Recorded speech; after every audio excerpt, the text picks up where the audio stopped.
大家好，我是机电匠。最近有粉丝朋友问我，用收音机如何接收 7023K 等幅电报。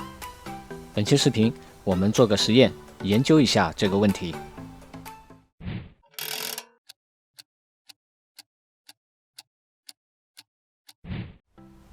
等幅电报不管在哪个波段下，都有一个共同特点，那就是频率和振幅都不变。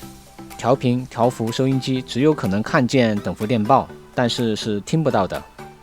我们可以利用有单边带功能的收音机来听到等幅电报。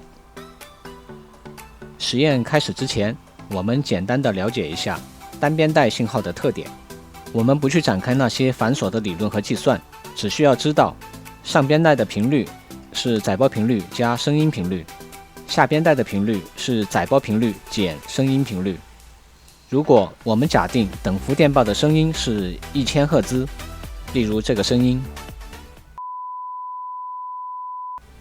那么 7023K 的等幅电报在上边带模式相当于 7022K 的载波加 1K 的音频，在下边带模式相当于 7024K 的载波减 1K 的音频。慢慢消化一下，我去准备实验器材。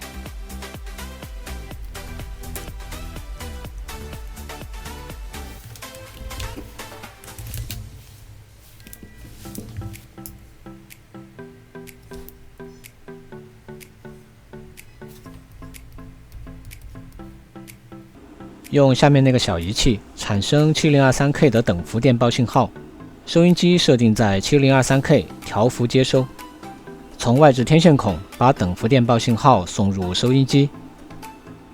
如果你的收音机有信号指示，那就可以在调频或调幅模式下看到等幅电报，就像这样。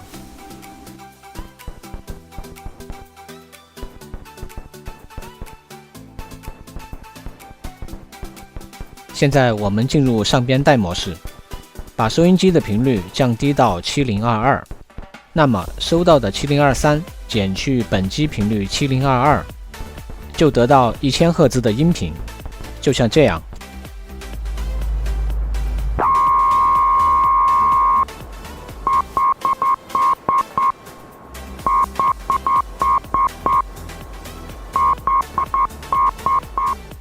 对于下边带模式刚好相反，需要把收音机的频率升高到7024，就像这样。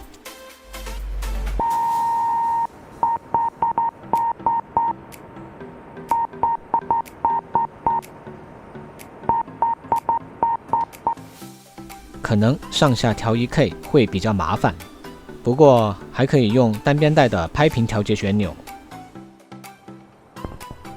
上边带往减方向调，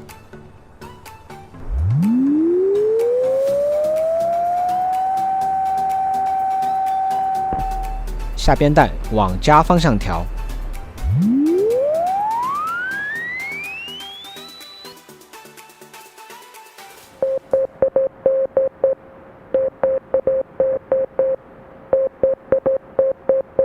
感谢您的关注，我是机电匠，我们下期再见。